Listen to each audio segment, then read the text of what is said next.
Today on the spot, we check out the latest downloads this week on Xbox Live. We also clash with some Titans, then head into space for DarkStar One. Today on the spot.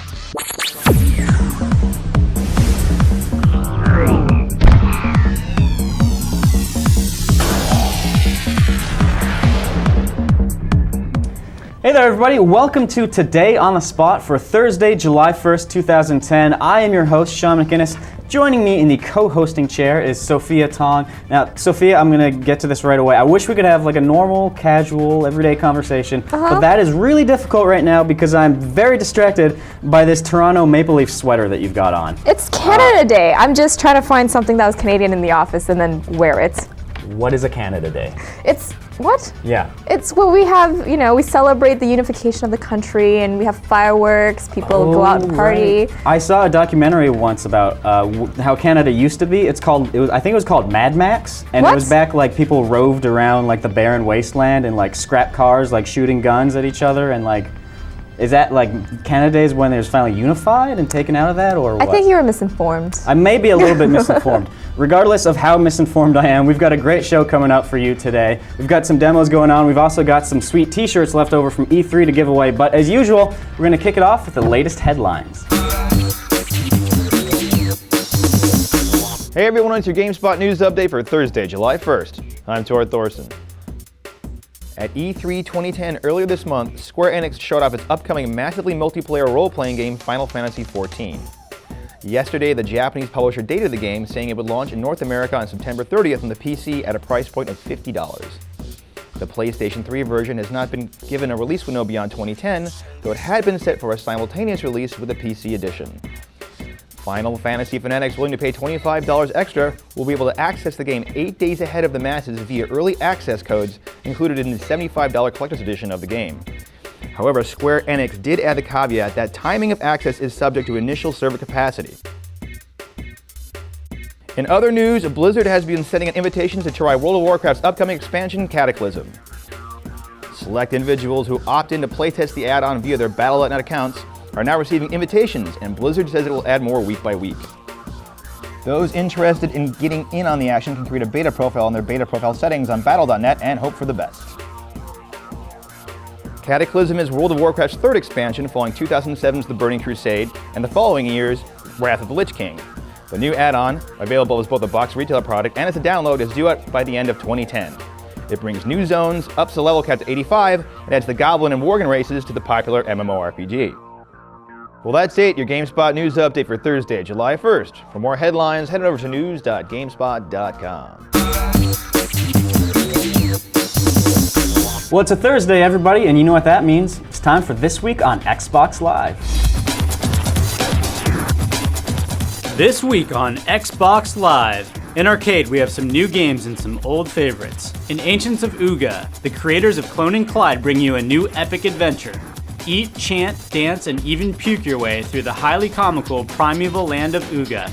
There's never a dull moment as you meet, befriend, and finally acquire 7 zany Oogani tribes. Uncover their lost ancient powers and exploit their abilities to lead them in a revolt against the tyrannical Bulis. Over 50 amazing levels, excellent multiplayer, plus narcotic slugs that make you loopy. In Puzzle Quest 2, reprise your role as Master Puzzle Fighter. Enter a rich fantasy world filled with amazing creatures, powerful weapons, and addictive role-playing. Match your colors, cast your spells, swing your sword, and end your foes. Next, take it back to your board gaming roots with Risk Factions. Strive for world domination while doing battle with 5 enemy nations. Play with the classic rules or reign supreme with objective-based and world conquest scenarios. Challenge your friends in local or online multiplayer and see how you stack up in the online leaderboards. Just want to blast things? Try Duke Nukem Manhattan Project. New York City is being overrun by a mutant menace and it's time to deworm the Big Apple. This explosive 3D action game features Duke Nukem defending babes in the city that never sleeps.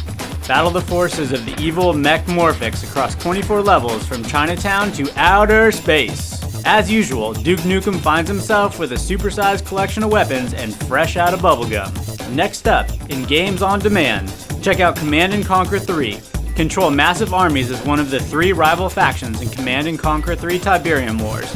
Embark on an adrenaline-fueled single-player campaign that features an unparalleled Hollywood cast and over 90 minutes of live-action video.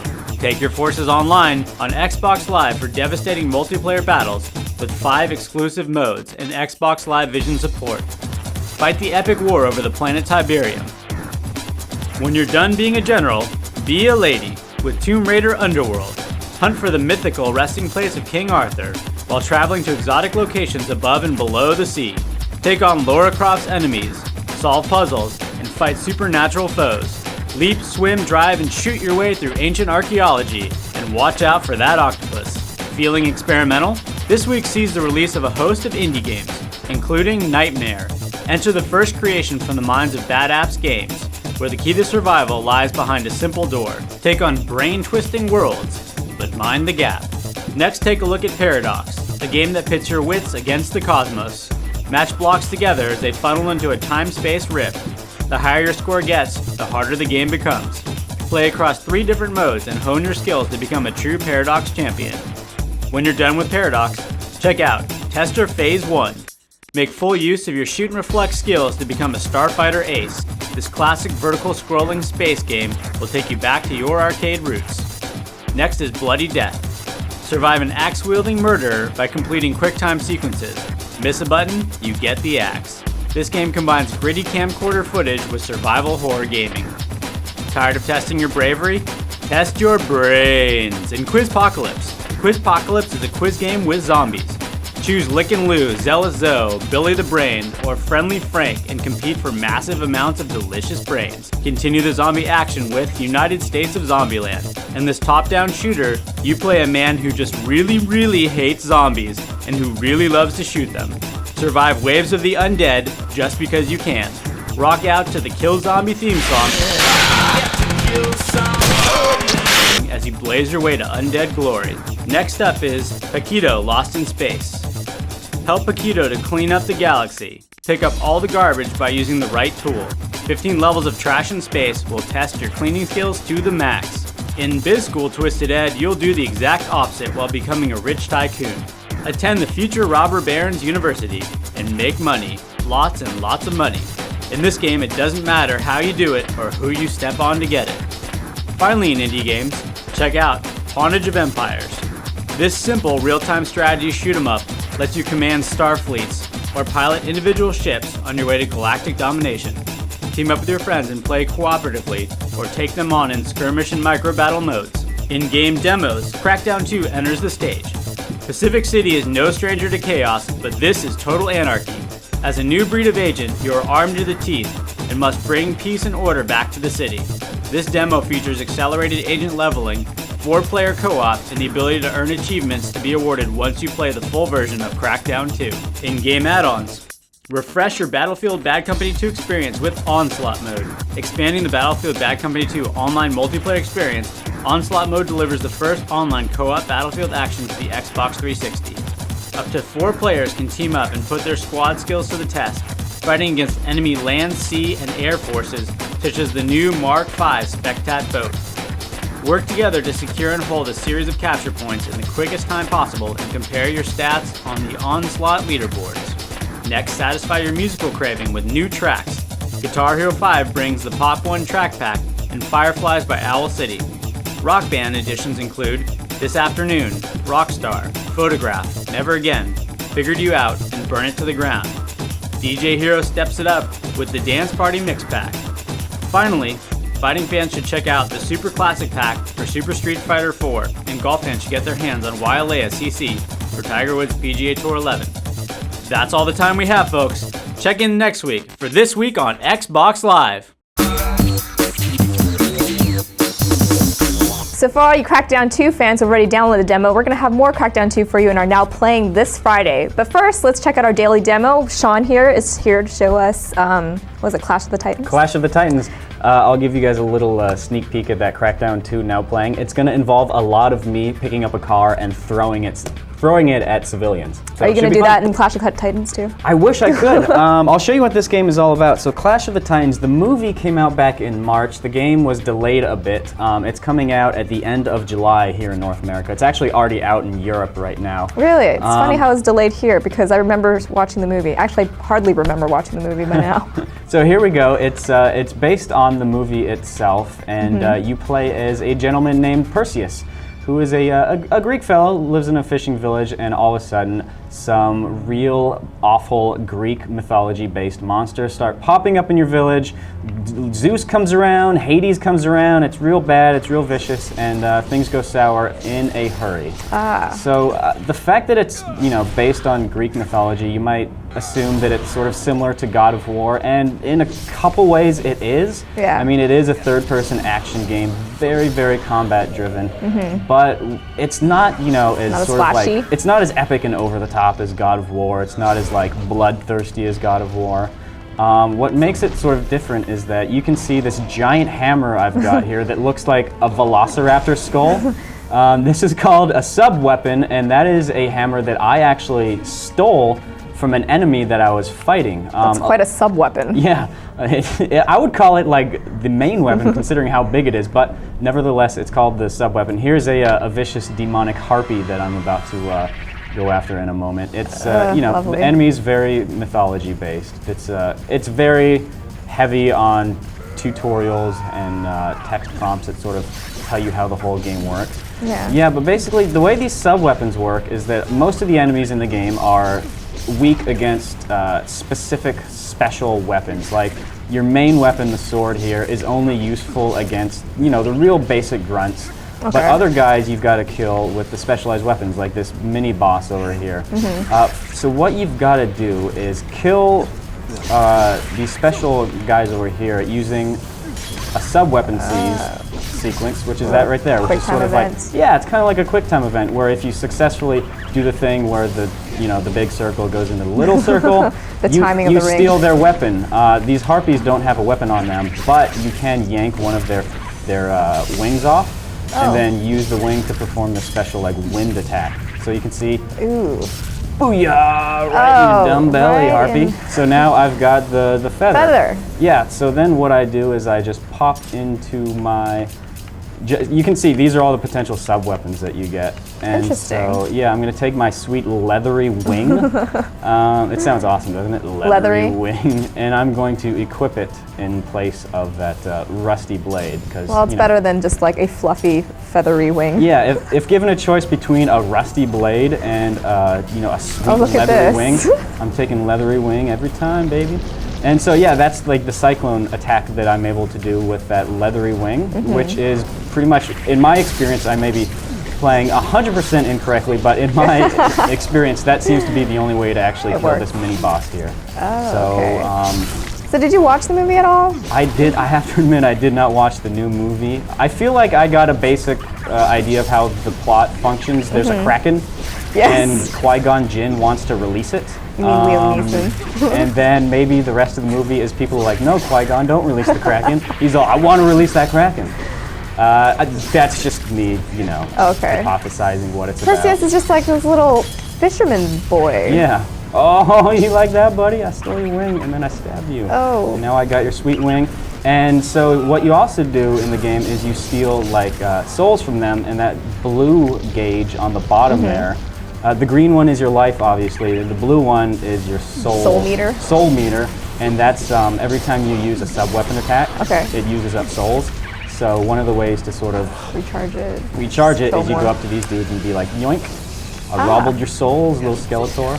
And then yeah, that's pretty much the basic gist of it. This is pretty early on in the game. It's pretty linear, just going through. Yeah, I mean, early on in the game, it's fairly linear. Like you can only like choose one quest, and that's the story quest. But I played a bit longer after this, and when you progress, you're able to choose from different quests at once that you wanted. No, I want that. I want to murder up that guy with my wind attack.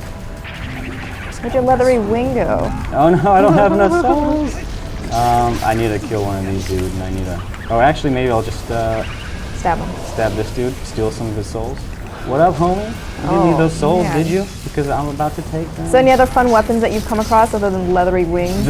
Aside from the giant Velociraptor skull Yes, hammer, and that. there's also this one here.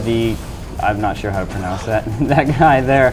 But this one is a thing that you use, and you can actually heal yourself with it. Oh, so there nice. kind of becomes this sort of like risk reward in battle, where you can use souls to heal yourself like this, or you can use them to like, try to kill enemies. Okay. Yeah, so that's, more or less Clash of the Titans summed up in a tidy little 5-minute demo. All right, so it's already out in Europe. So when does it come out in North America and on what platforms? So it is going to be out July 27th, stateside over here, and I guess Canada side as well.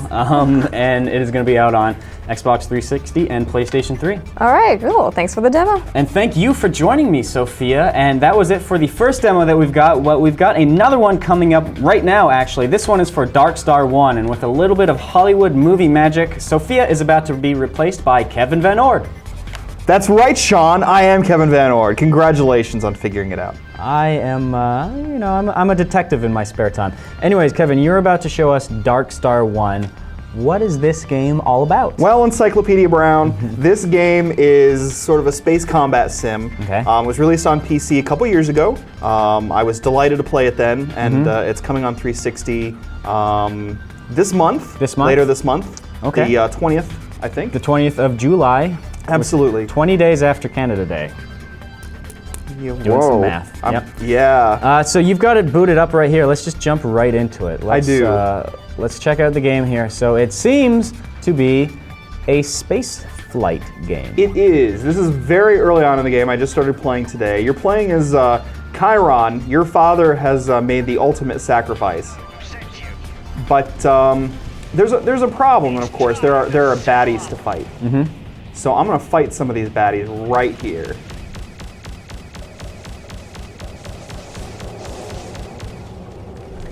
Now the spaceflight genre is sort of a genre that is pretty well past its heyday. You don't see a lot of these games out anymore. That's true, but this is a very shootery, very action-oriented space game. Okay. So I mean, there is trade. You're gonna do things that you would expect in a game like this. It's very similar to maybe X3 or X2 in that regard, in the sense that you're gonna go around the galaxy. You'll buy low and sell high by going to various systems and doing that kind of thing. But you're also going to be going around and searching for artifacts that are hidden in and on asteroids, because that's how you upgrade your ship in this game. You're kind of you got a little bit of an organic ship, partially organic anyway. So that's how you're going to upgrade over time. You only fly the one ship, which is called the DarkStar One. Go figure. I only fly spaceships that are 100% certified organic and fair trade. Oh well, good. So obviously it's not all just combat. It's actually really surprising. I was worried about how the interface would work in a game that's this complex, but it's actually really easy to get around. So now I want to dock. So all I need to do is choose the station. Right. I'm going to fly there. I can click to kind of orient myself to, I mean, it's 3D, it's space, of course, but I can still orient myself to kind of how the game has its plane set up. And let's say I'm kind of tired of flying all this way. I can also do a little time lapse. Time lapse. Ooh. Here you go. Warp speed. Exactly. Now you can dock manually when I come to the space station. I'm very lucky. I've got a landing computer that I bought. It's one of the first things available to you, and definitely one of the first things you're going to want to buy. And there I go. And is what we just saw here, that whole outer space dogfighting followed up by docking into a ship, is that, out of what you've played, is that pretty representative of what the game has to offer? Yeah, it's going to get a little more complex. You're going to have a lot more stuff going on. And then in between fights, you're going to go along in the story. The story's going to take you through, and of course there's dogfights and that kind of thing. Right. But also you're going to land in stations like this one, Okay. where you're going to get a chance to check out, the news, the local news, You'll be able to go to the dockyard so that you can buy new weapons, new stuff for your ship. Okay. Upgrade the ship, the various components on it. Exactly. Star map. This is a very, very tiny portion of the game that you see right here. But that'll let me set my next destination. And one of the most important things is the terminal. Here I can choose the next mission that I want to take. Okay. So it's a fairly malleable sequence to the game as far as like which mission you do next to progress through it? Well, the story missions are all linear. Okay. But before that, before I head out, I can take these side missions like these assignments here from the, from let's call it the bulletin board, for lack of a better way of space of bulletin representing board. it. Exactly. And so, I can come on here, I can see which one I want to take. Because let's say I want a good weapon before I head out to the next thing. Then this is a good way to earn some money. So I chose that. I can't accept any more assignments. It's only one assignment at a time. And then that's it. When I'm done, I can take off. So if you played Freelancer or if you've played, obviously, DarkStar One on the PC, you kind of have a good idea of sort of the structure of the game. Yeah. Cool. All right, Kevin. Well, thank you very much for your time. I appreciate the demo quite a bit. One last question, as always, to wrap it up. When is the game going to be out, and is it strictly Xbox 360 game? It is an Xbox 360 game coming out on July 20th. DarkStar One, Broken Alliance. There you have it. There I have it. Thank you very much, Kevin, again. So, guys, that's just about going to do it for the demo portion of the show, but good news, we've got some trivia giveaways coming your way, and using a little bit more Hollywood movie magic, Sophia's back. All right, I'm back, and it's now trivia time, and I have a question. You have a question? I Well, do. before we get to that, let's talk about these t-shirts that we've got over here. Okay. Both of these t-shirts, we've got two here, they're both sized large, so be forewarned of that if you're interested in winning one of those. Basically, I went over to Chris Waters' desk and I stole a couple of leftover E3 t-shirts from his that he was never going to wear. The first one here is this iGears Los Angeles t-shirt. It's pretty sweet. It's got brothers to the end on the back, and there's a... That's quite fitting given that there are riots there. Yeah, and there's a sticker on there as well. And there's also this Bulletstorm t-shirt. I should warn you, footprint is screen printed. This was not actually a result of the LA riots that were happening when the Lakers won the NBA Finals. Sophia, you've got a question? Yes, I do. Given that it is Canada Day, our question is, how old is Canada? So if you have the answer, you can submit it in the answer trivia module on the side of the page, or you can email us on onthespot@gamespot.com. 15 years? 17? 18 years? What? No? 19 How years? is it younger than me? Can Canada drink in its own country? Is that... The legal drinking age is actually 18 Is it? in Quebec, 19 everywhere else. Good to know. Sophia, thank you very much for joining me on the show today. It's been a pleasure. Yes, it has. Thanks for having me. Oh yeah, definitely. Guys, we've got a couple great shows coming up as well. As we mentioned earlier, we've got the Crackdown 2 now playing scheduled for Friday, but we've also got a little look at the Medal of Honor multiplayer beta coming up on the Saturday show, so make sure to stick around for that. And that will pretty much do it for today's episode of Today on the Spot. Again, I'm your host, Sean McInnes. I'm Sophia Tong. So long, everybody. It was like Kevin Van Ord. You should start off with, that's right, Sean. I am Kevin Van Ord. Good observation. Yeah. So how are we starting this?